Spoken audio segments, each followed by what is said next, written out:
جاہلوں کا طریقہ یہ ہے کہ جب ان کی دلیل مقابل کے آگے نہیں چلتی تو وہ لڑنا شروع کر دیتے ہیں۔ اگر آپ نے کسی کے کردار کا اندازہ لگانا ہو تو یہ دیکھو کہ وہ ہنستا کس بات پر ہے۔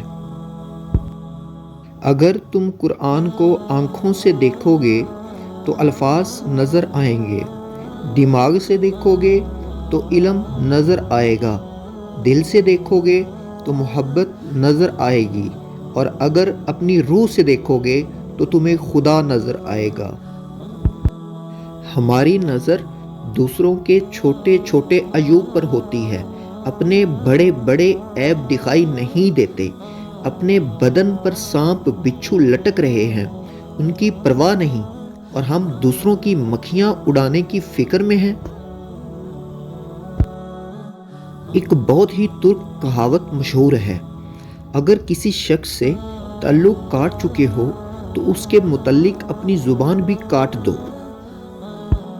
ہمارا ہر دن ایک سبق لے کر آتا ہے اور ہر شام ایک تجربہ دے کر ڈلتی ہے۔ سچے انسان کو ہمیشہ جھوٹے انسان سے زیادہ صفائیاں دینی پڑتی ہیں۔ اشفاق احمد صاحب فرماتے ہیں، جب انسان اندر سے مر جاتا ہے تو وہ حد سے زیادہ خوش اخلاق ہو جاتا ہے۔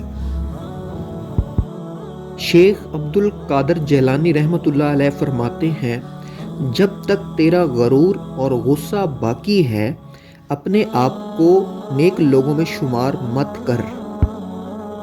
جب کوئی نہ سمجھ رہا ہو تب خاموش ہو جانا بہتر ہے، بحث باتوں کو بگاڑ دیتی ہے۔ حضرت علی رضی اللہ تعالی عنہ نے فرمایا، انسان کی عقل صرف اتنی ہے کہ اسے جانور کہا جائے تو ناراض ہو جاتا ہے اور شیر کہا جائے تو خوش ہو جاتا ہے۔ چیخو پکار انسان کے وقار میں کمی کا باعث بنتی ہے۔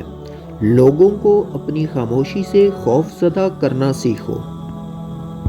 یہ غصہ بھی بڑا منافق ہے، کمزور کے سامنے دماغ میں ہوتا ہے اور طاقتور کے سامنے دل میں۔ لوگوں کے ساتھ ان کے کردار کے مطابق نہیں بلکہ اپنی تربیت کے مطابق رویہ اختیار کیجیے۔